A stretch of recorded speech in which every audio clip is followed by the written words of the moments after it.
Muy buenas tardes. Vamos a dar 30 segundos a que termine de ingresar las personas que estaban en la sala de espera. Muchas gracias.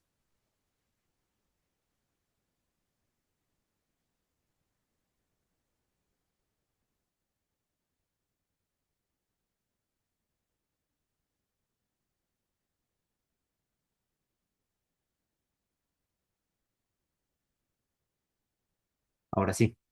Muy buenas tardes. Gracias por conectarse esta tarde de viernes a este webinar en un tema tan importante. Mi nombre es Jaime Chávez Alor. Yo soy director ejecutivo adjunto del Ban Center for International Justice y junto con mi colega Ignacio Obando de la Fundación Pro Bono Chile, coordinamos la Red Pro Bono de las Américas. Esta es una iniciativa para coordinar los esfuerzos de iniciativas pro bono, de clearinghouses y de alianzas a lo largo de las Américas.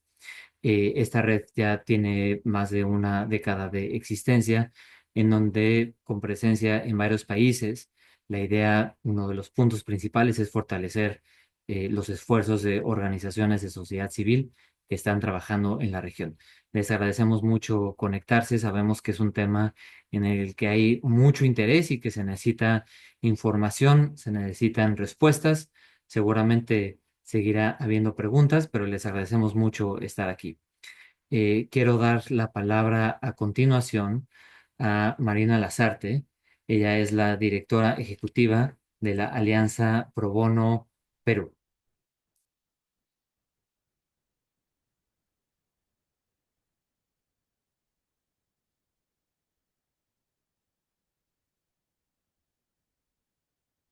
No, no, estás Ah, en... estoy en mute. Ya, Sí. ahora sí.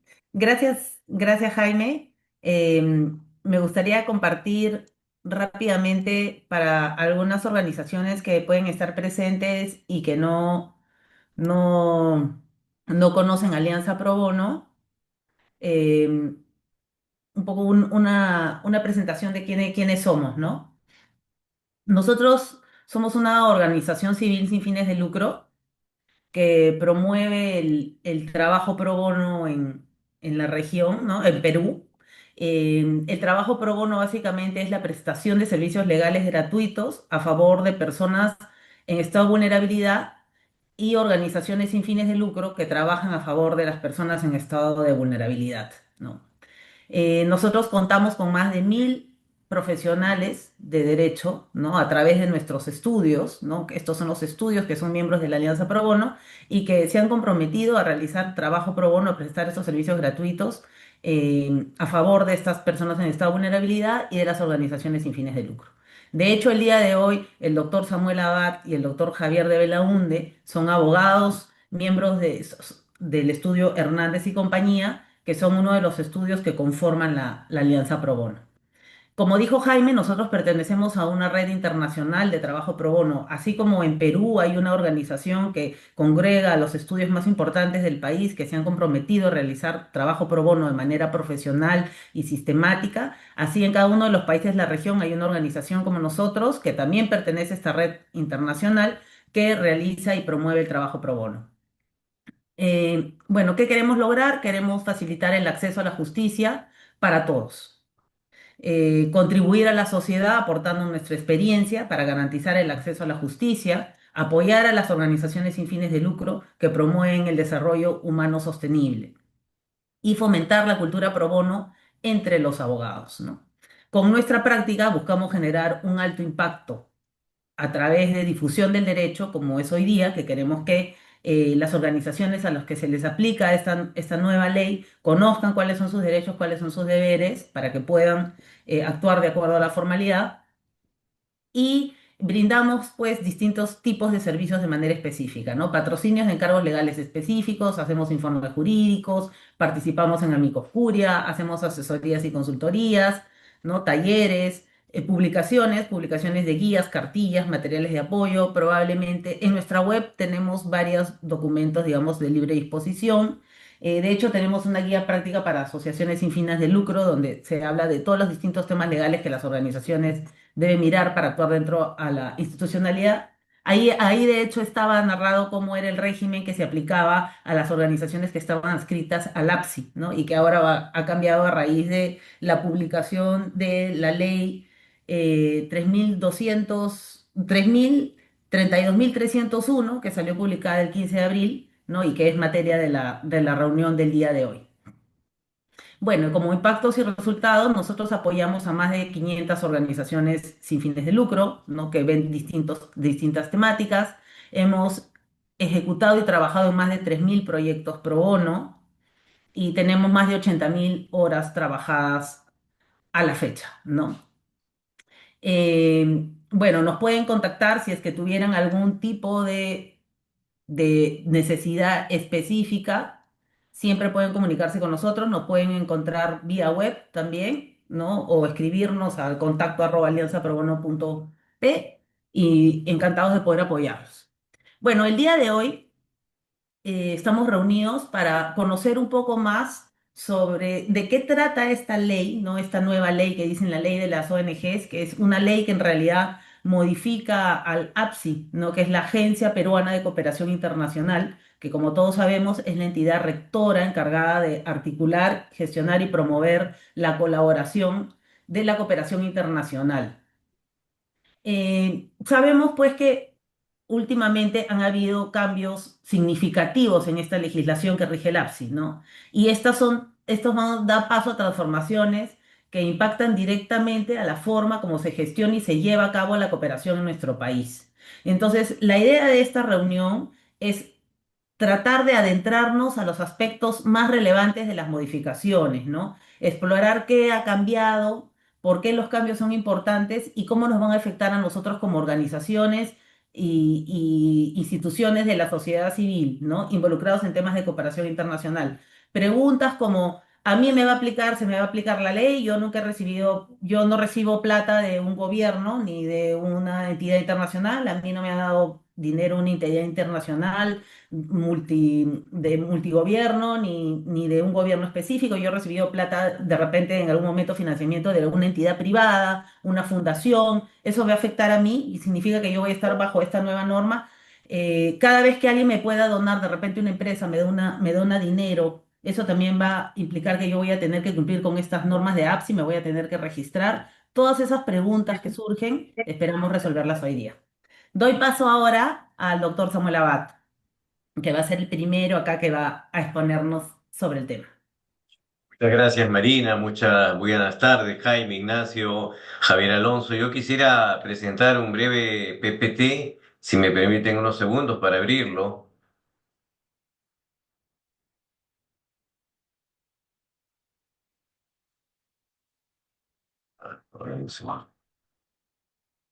No se nota ahora.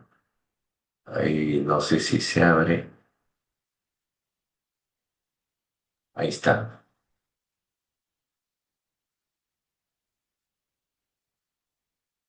Por favor, ¿me confirmas, Marina, si se ve? Y ahí ya está perfecto. Sí, Gracias. Perfecto. se ve perfecto, perfecto. Listo, muchas gracias. Bueno, lo que vamos a tratar de hacer es plantear rápidamente, en unos 20 minutos, lo que ha significado esta nueva ley de reforma del APSI, la Agencia Peruana de Cooperación Internacional, la agencia que establece las políticas en materia de cooperación internacional en el Perú, cómo se usa la cooperación internacional, cuáles son los límites, cómo se transparenta y qué infracciones y sanciones existen. Y esto no es un tema nuevo, esto se ha venido planteando hace algún tiempo y genera todo un debate. ¿Por qué? Porque claro, esta regulación de la cooperación internacional se ubica en un contexto en el cual estamos hablando de algunas situaciones en las cuales a instituciones privadas que pueden ser críticas, que pueden ser cuestionadoras de la conducta gubernamental, que pueden denunciar a los estados, a los gobiernos por abusos que se cometen en materia de derechos humanos, que pueden fiscalizar a los gobiernos, que pueden controlar el uso adecuado de los fondos públicos, que pueden supervisar las elecciones durante los procesos electorales. Todas esas labores las vienen realizando organizaciones de la sociedad civil. ¿Y qué ha venido pasando? Que a veces estas instituciones privadas no son cómodas para algunos regímenes y en consecuencia se comienza a tratar de regular. Y por eso comienzo recordando algunas ideas básicas de una democracia, donde la democracia se caracteriza por respetar la autonomía de las instituciones privadas. Nadie tiene que controlarme previamente qué voy a hacer, salvo obviamente situaciones en las cuales se puede cometer un delito, pero ahí interviene la fiscalía, el poder judicial. Ningún Estado puede tratar de estatizar a las entidades privadas ni tratarlas como si fueran entidades públicas. En una democracia hay que respetar el pluralismo, las opiniones discrepantes, la vigilancia ciudadana y el trabajo del Estado coordinado con el sector privado. ¿Para qué? Para brindar un mejor servicio a la ciudadanía. En ese contexto se ubica esta regulación que ha venido siendo planteada hace algunos años. En junio del año pasado, por ejemplo, ya cuando se plantearon los proyectos, los dictámenes, hubo comunicados de las agencias de cooperación en el Perú. Ahí ven una lista de países que se manifestaron cuestionando estas normas porque restringían derechos. Pero hace poco, finalmente, el 15 de abril de este año, se publica esta ley, la Ley 32301, que modifica la ley de creación de la Agencia Peruana de Cooperación Internacional y otras disposiciones. Y precisamente lo que queremos tener claro, lo que queremos compartir es qué aporta, qué dice esta ley. En primer lugar, hay que tomar en cuenta que estamos hablando de una regulación y una modificación a una entidad pública, la Agencia Peruana de Cooperación Internacional, que de acuerdo a ley es un organismo público que se encarga de ¿qué? De controlar, supervisar y fiscalizar la cooperación técnica internacional, y la ley agrega la correcta, subrayo, correcta utilización de los fondos públicos, y cuyo director ejecutivo lo designa la presidenta de la República en este caso y en este momento. Es decir, estamos hablando de una entidad pública que se encarga por mandato de esta ley de controlar, supervisar y fiscalizar la cooperación técnica internacional, y cuyo director lo designa el gobierno. Ahora, no es la primera vez que se trata de modificaciones que se cuestionan. Ya hace algún tiempo, durante un gobierno del 2006, el 2006, el 2007, se trató de modificar esta legislación de una manera muy asfixiante para las entidades de la sociedad civil. Y esto motivó que se acuda al Tribunal Constitucional, y en una sentencia del 2007, de hace varios años, el tribunal eliminó varios artículos de esa regulación. Esto a manera de antecedente porque ya se ha criticado que el Estado se entromete en la función de entidades privadas. Pero sigamos examinando qué dice esta nueva norma. En principio, ¿cuáles son los sujetos obligados ahora? ¿Cuáles son los sujetos obligados a registrarse a esta entidad del Estado?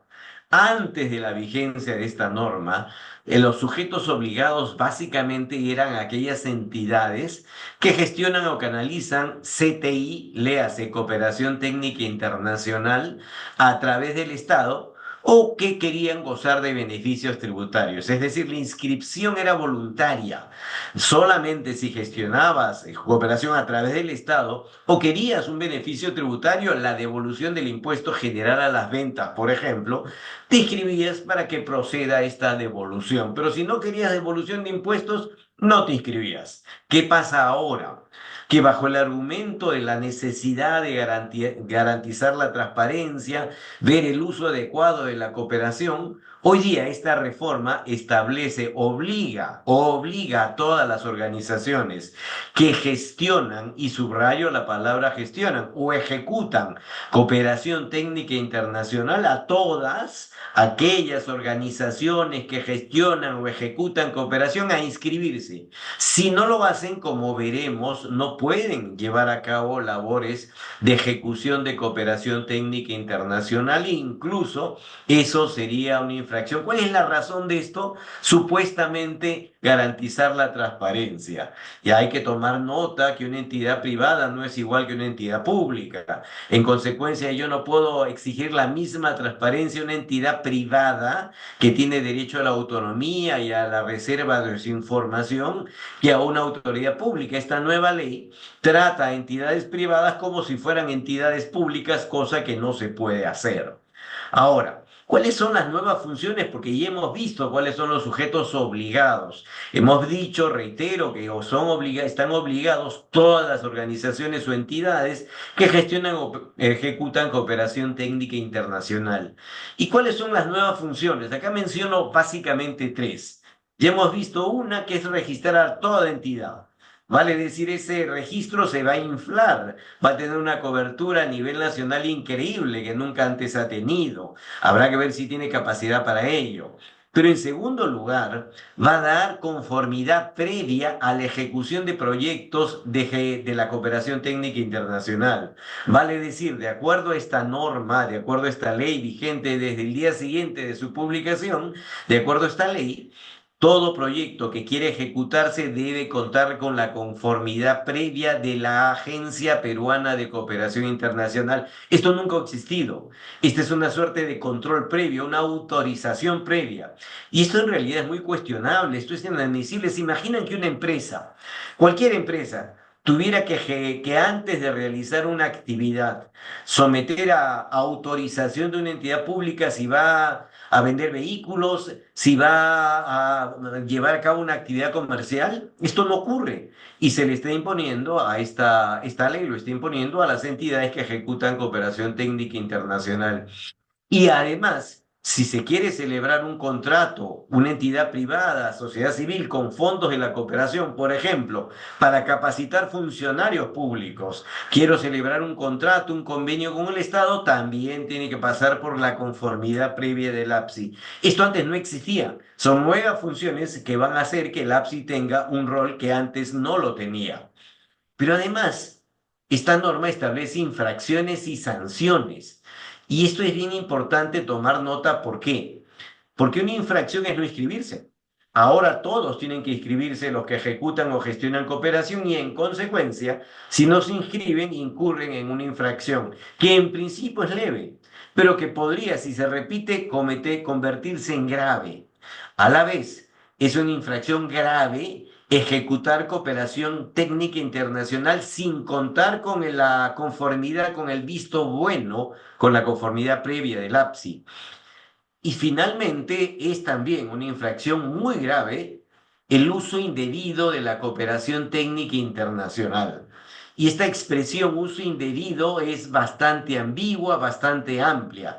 Incluso se menciona claramente en la ley algo que realmente es increíble, que constituye una infracción muy grave realizar acciones administrativas o judiciales contra el Estado, es decir, una organización de derechos humanos que presenta una denuncia por violaciones a los derechos humanos contra el Estado, de acuerdo con esta nueva norma, incurriría en una infracción muy grave. Esto es algo inconstitucional claramente. Y además, esta nueva norma establece algo que no existía y que también es absolutamente cuestionable, porque establece que se puede aprobar un acto administrativo.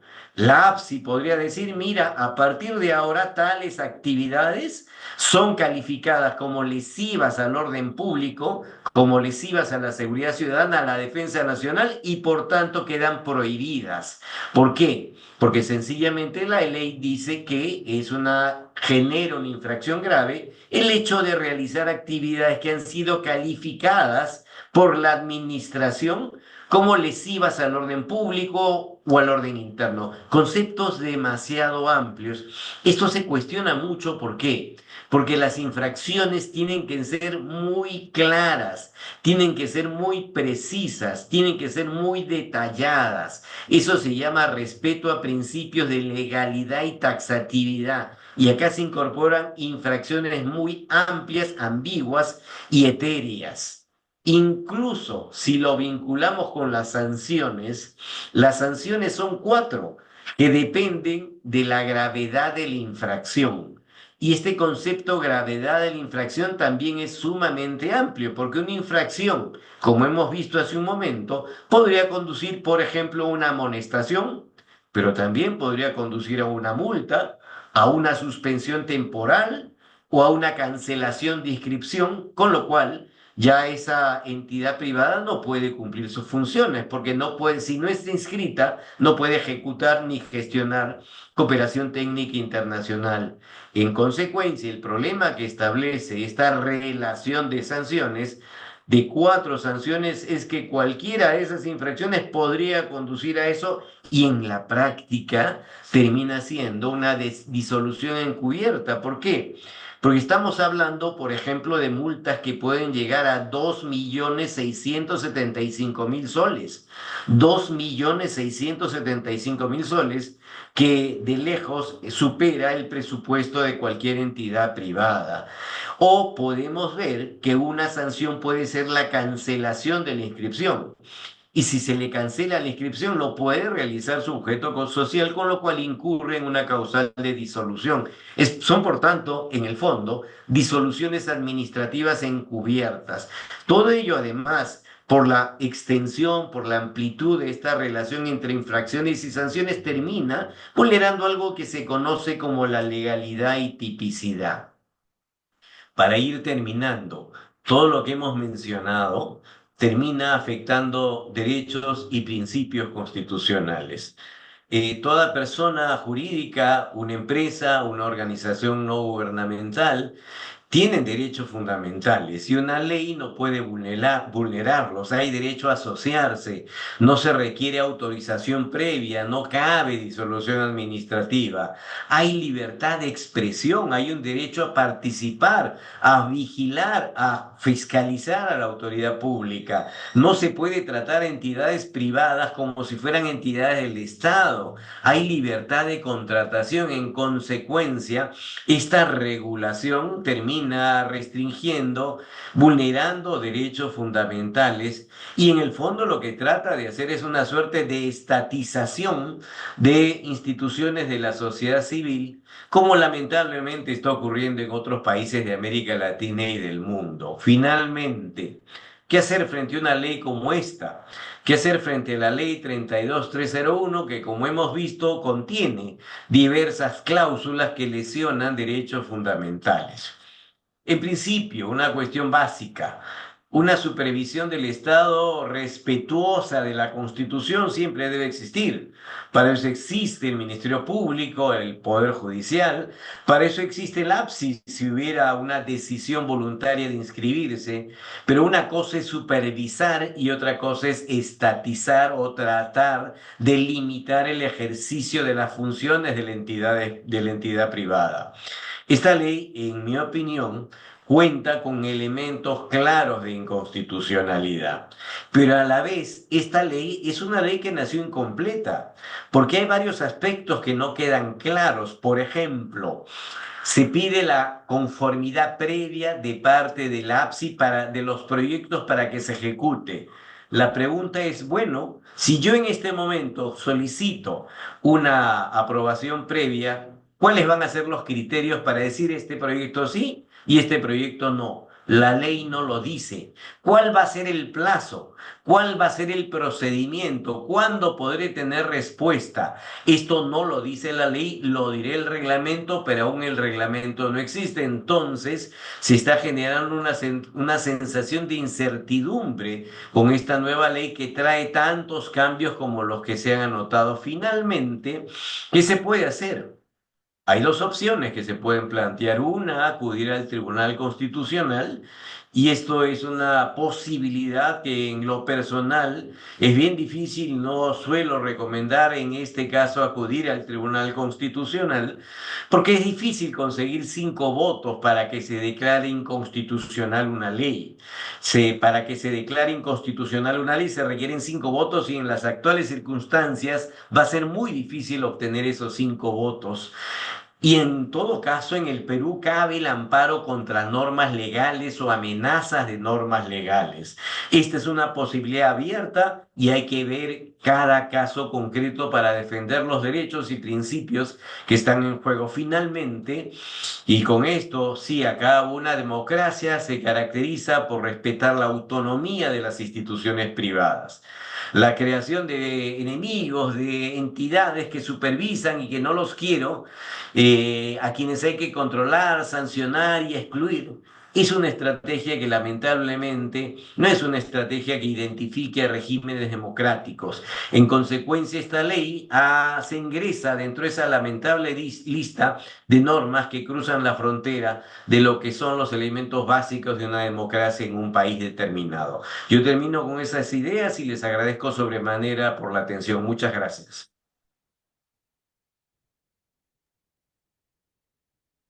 Muchas gracias, Samuel. A continuación viene Javier de Belaunde.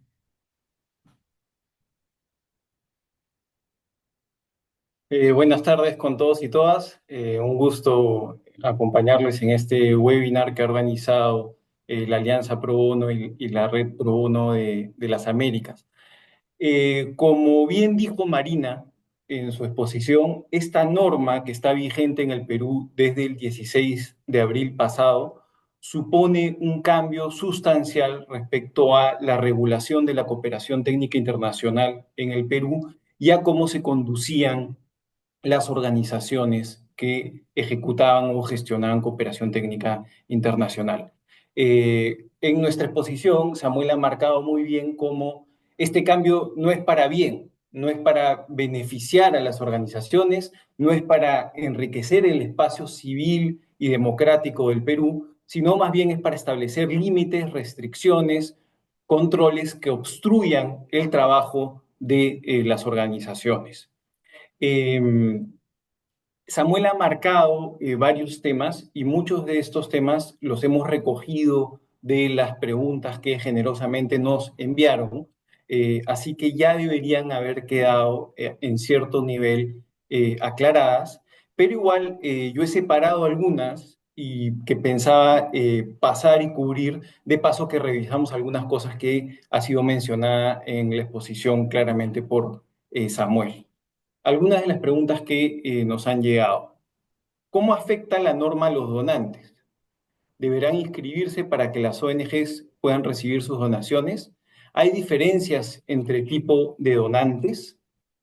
Eh, la norma no establece con claridad, y creo que la palabra clave es con claridad, es una muy mala norma, es una norma con muchos espacios contradictorios, ambigüedades, cosas que no están claras, así que nota pie, va a ser muy importante cuando salga la reglamentación de la ley para terminar de darle una interpretación y terminar de darle sentido. Pero en principio, la norma no establece obligaciones claras para las fuentes cooperantes ni para los donantes, pero sí ha creado un registro de fuentes cooperantes y un registro de donantes. ¿Cómo va a operar este registro? ¿Es obligatorio inscribirse para poder entregar cooperación técnica internacional? La ley no lo dice, ¿no? La ley no lo dice. Es decir, hoy eso no está claro. ¿Qué se puede hacer en contra de la norma? Samuel ya ha marcado claramente los dos caminos. Está el camino de el proceso de inconstitucionalidad eh, y está el camino del proceso de amparo contra la norma autoaplicativa. Son dos caminos distintos, son dos caminos que tienen pros y contras. En el pasado, sí, esta es la ley anti-ONGs número 2. En el pasado, la ley anti-ONGs número 1 fue controlada con una demanda de inconstitucionalidad. Ese es el antecedente que tenemos. Esa vez se logró a través de una demanda que nosotros patrocinamos cuando integramos otro estudio de abogados, logramos controlar la anterior ley contra las ONGs. Lo que bien ha dicho Samuel es que las circunstancias han cambiado, ¿no? Hoy día creo que hay dudas justificadas de que ante una nueva demanda de inconstitucionalidad, los actuales miembros, los actuales integrantes, los actuales jueces de la Corte del Tribunal Constitucional peruano, hay dudas de que vayan a ratificar los antiguos criterios, ¿no? Entonces, es un camino difícil por las cosas que ha dicho Samuel y además por este elemento de cambio de circunstancias. Más bien el amparo contra norma autoaplicativa, en el cual cada entidad litiga en el Poder Judicial su propia situación y busca que la norma se le aplique con un control difuso. Con un control difuso en el Perú tenemos dos tipos de control de constitucionalidad. Uno es el control difuso, cuando un juez decide que en un caso concreto la norma es inconstitucional y al demandante se la inaplica, hace una excepción y dice, esta ley no se le puede aplicar a esta organización porque viola tales derechos, por ejemplo, ¿no? Esos serían los dos caminos. ¿Qué tanto nos afecta? Esta es otra pregunta que nos llegó. ¿Qué tanto nos afecta a las ONGs que no nos relacionamos a la defensa de los derechos humanos? Eh, Acá combino preguntas. ¿Nos afecta si realizamos proyectos en salud mental, en educación, en trabajo con pacientes, en brechas digitales, en seguridad alimentaria, en asistencia? Y la respuesta a todas estas preguntas es sí, sí los afecta, porque en realidad esta norma no está dirigida solo contra las organizaciones que trabajan temas de derechos humanos. Las organizaciones que trabajan temas de derechos humanos, que por ejemplo patrocinaban demandas en el sistema interamericano contra el Estado peruano o en el sistema judicial nacional, tienen una prohibición expresa. Es verdad eso. No pueden usar dinero de la cooperación para esas actividades. Pero en general, toda organización, haga cualquiera de estas actividades que ustedes me mencionaron en las preguntas o cualquier otra, toda organización no lucrativa que gestione o ejecute cooperación internacional, así sus proyectos sean de lo que sean, han quedado comprendidos bajo el manto de fiscalización y control de la Agencia Peruana de Cooperación Internacional, y esto significa que no van a poder ejecutar ningún proyecto, ningún plan, ninguna actividad, si es que no tienen el OK previo de la Agencia Peruana de Cooperación Internacional, lo cual naturalmente, como bien señaló Samuel, es una estatización sin precedentes de la vida privada. ¿Cuál es la entrada en vigencia de la norma? ¿Cuáles son sus efectos? La vigencia de la norma está condicionada a que se publique el reglamento. Bueno, en realidad la ley ya está vigente en el Perú, ya está en efectos desde el 16 de abril y claro, el reglamento recién saldrá a mediados de julio si es que se cumple el plazo para emitirlo. Pero la norma ya está vigente, ¿no? Es verdad que hay algunas cláusulas de la nueva norma que hasta que no salga el reglamento no van a poder ser operativizadas, ¿no? Pero ya estamos hablando de una norma que está en vigor, que está en efectos. Si los montos de las donaciones que recibimos son pequeños, ¿nos libramos? Eso no está contemplado en la norma. En la norma no hay ningún tipo de distinción respecto a la cuantía de las donaciones de los recursos que sean transferidos por materia de cooperación técnica internacional. ¿Qué se entiende por financiamiento de fuente cooperante internacional? ¿Cómo se entiende cooperación técnica internacional? Aquí estamos trabajando con las definiciones que están en otras normas. Por cooperación técnica internacional hay un criterio bastante amplio que se entiende servicios, tecnologías, bienes, recursos, capitales de fuentes cooperantes del exterior brindadas para fines de desarrollo. Esa es la definición de cooperación técnica internacional. Si su organización gestiona este tipo de recursos, negocia ese tipo de recursos con fuentes cooperantes exteriores, o no la gestiona, pero sí la ejecuta, sí la aplica, sí la utiliza para sus proyectos, para sus actividades, ha quedado comprendida en la norma, ha quedado sometida a todas estas obligaciones, a estos controles y a este régimen disciplinario tan duro. ¿Cómo se realizarán las declaraciones anuales? ¿Cuáles son los plazos? Esa pregunta es muy específica y requiere mirar lo que el reglamento establezca. ¿Afecta a todas las asociaciones o solo las inscritas en la APSI? Lo ya dicho, ¿no es cierto? Ha habido un cambio trascendental en el Perú. Antes, tú solo estabas obligado a inscribirte si ejecutabas cooperación que el Estado peruano había gestionado o el Estado peruano había obtenido. Si no era tu caso ese, tu inscripción en la APSI era voluntaria. Hoy día ya no es así. Hoy día ya no hay la posibilidad de no inscribirte si no quieres. Si tú estás gestionando o ejecutando cooperación técnica internacional, estás obligado a inscribirte. Em, los ingresos de las personas naturales que provienen del exterior están afectados por este régimen. No, por una razón sencilla, y es que eh, los sujetos comprendidos son aquellos sujetos que se pueden inscribir en los registros existentes de la APSI. No hay un registro para personas naturales. Es un punto importante. No hay un registro para personas que persigan fines lucrativos, al menos hoy día no existe. Es decir, si una fuente cooperante entrega dinero a una entidad que tiene finalidad lucrativa, por más que esto se vaya a destinar a un tema de fines de desarrollo, en principio no caería en el supuesto de la norma.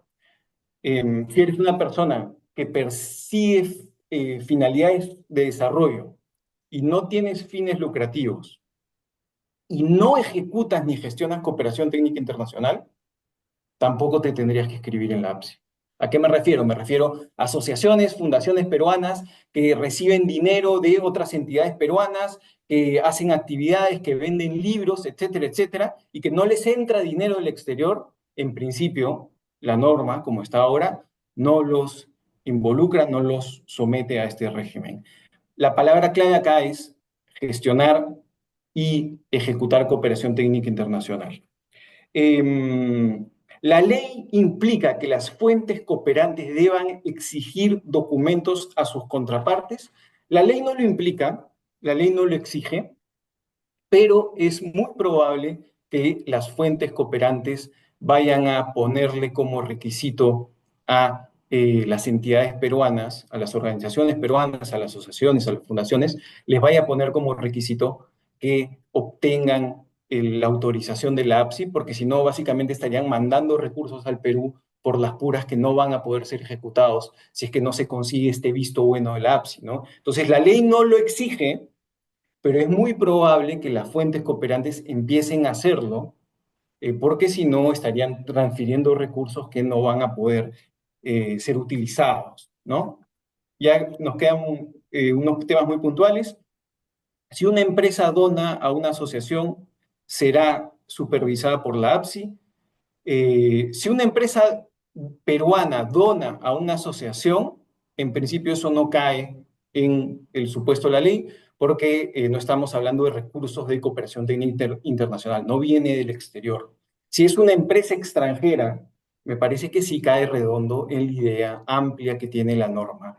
La norma es básicamente, la lógica es una norma aspiradora, ¿no? Va a tratar de meter a la mayor cantidad de entidades bajo este régimen, ¿no? ¿Cuál es la consecuencia de cumplir con las obligaciones? Samuel ya las ha descrito bien. Hay un régimen poco claro de sanciones bien duras que puede llegar, Samuel dio el monto en soles, pero en dólares vendría a ser algo así como te pueden multar con $736.000, ¿no? Que es un montón de dinero. Te pueden suspender, con lo cual no vas a poder hacer nada hasta que levantes la suspensión, o peor aún, te pueden cancelar la inscripción, con lo cual básicamente tu propósito institucional de ejecutar o gestionar cooperación técnica internacional para fines de desarrollo va a quedar absolutamente frustrado. Y finalmente, ¿es necesario contar con autorizaciones para cada proyecto, cada intervención o cada actividad? Sí, la ley hoy día contempla que sí, que es necesario conseguir el visto bueno para cada una de estas cosas. ¿Cómo funciona el tema de la autorización para los proyectos? ¿Cuál es la regulación de la autorización? Ese es un tema que la ley dice, el reglamento lo va a decir, el reglamento lo va a regular. Es decir, la ley crea la necesidad de conseguir la autorización, crea la sanción de si trabajas con cooperación y no tienes autorización previa, pero no dice cómo va a funcionar el trámite para obtener la autorización previa. Lo va a regular el reglamento. ¿Qué debería decir el reglamento? El reglamento debería ser muy claro y explicar cuáles son los plazos para conseguir la autorización previa y qué pasa, por ejemplo, si es que yo pido la autorización previa para mi proyecto y la APSI no me responde en el tiempo que tiene para darme una respuesta. Va a aplicar silencio negativo, es decir, que debo entender el silencio como que no puedo hacer esa actividad porque mi permiso ha sido denegado, o va a aplicar silencio positivo. Es decir, ese silencio del ápice significa que no hay problema, que tengo luz verde, que puedo ir adelante. Todo eso ha quedado regulación del reglamento con una serie de otros temas importantes. ¿Qué va a traer en el reglamento? El reglamento va a desarrollar cuáles son las medidas preventivas y correctivas que la APSI puede imponer a las entidades, cuál es la correlación entre faltas y sanciones, ¿no? Sabemos que hay faltas leves, sabemos que hay faltas graves, sabemos que hay faltas muy graves, pero la ley indebidamente, inconstitucionalmente, no nos ha dicho esas faltas a qué sanción corresponden. Eso lo va a decir el reglamento. ¿Qué más nos va a decir el reglamento? ¿Qué información debemos publicitar en los registros? ¿No? ¿Qué más nos va a decir el reglamento? ¿Cuáles son los plazos de los nuevos procedimientos? ¿Qué más nos va a decir el reglamento? Yo lo había dicho, cómo va a operar esta institución tan intervencionista, tan negativa, tan estatizante de la autorización previa. En fin, estos son, creo que los temas que más les interesaba, que más les preocupaban. Hemos tratado de darles respuestas claras, pese a la poca claridad que tienen algunas disposiciones de la ley en estos momentos. Y finalmente, creo que cerrar con una idea importante que ya ha sido claramente señalada por Samuel. Estamos ante una norma completamente ajena, completamente contraria al ADN de una sociedad democrática, ¿no? Y esto es muy preocupante y me parece bien que las organizaciones que ustedes integran, que conformen, estén evaluando, estén pensando tomar acción para no dejar esto así. Muchas gracias. Muchas gracias, Javier. Aprovechamos la instancia también para agradecer a Samuel, a Marina por el trabajo que han venido desarrollando. Me gustaría que conectaran todos sus cámaras también, aprovechar de tener una foto final. Y también, bueno, decirle a la audiencia y agradecer por la participación, por habernos enviado las preguntas, por el interés. Como dirían por ahí, esto es una noticia en desarrollo, llegó para quedarse, por cuánto tiempo no sabemos, esperemos que hayan cambios, pero eso solamente lo sabrán ustedes en la medida que el tiempo avance. Obviamente, como red, estaremos felices de poder seguir apoyando en que, como ustedes han dicho, los órdenes democráticos no corrompan las instituciones que hacen un aporte positivo a la sociedad. Y obviamente ahí tomar la palabra y que sea Marina, cualquier inquietud que ustedes tengan como organización, pueden dirigirse a la alianzaprobono.p, esa es la página web, y Marina a través de la alianza podrá darle las asesorías correspondientes. Una última sonrisa y creo que estamos. Que tengan un buen fin de semana y muchas gracias a todos, a ustedes panelistas por haber participado en esta ocasión y a la audiencia. Estarán estos colgados, revisen las redes sociales de la Alianza Pro Bono, porque ahí se estarán visibilizando algunos hacks de lo que fue esta conversación y también en YouTube se subirá. Gracias, Eso. muy buenas tardes. Gracias, hasta luego, Hasta buen luego, fin que de estén muy bien. semana. Gracias. Hasta luego. Gracias.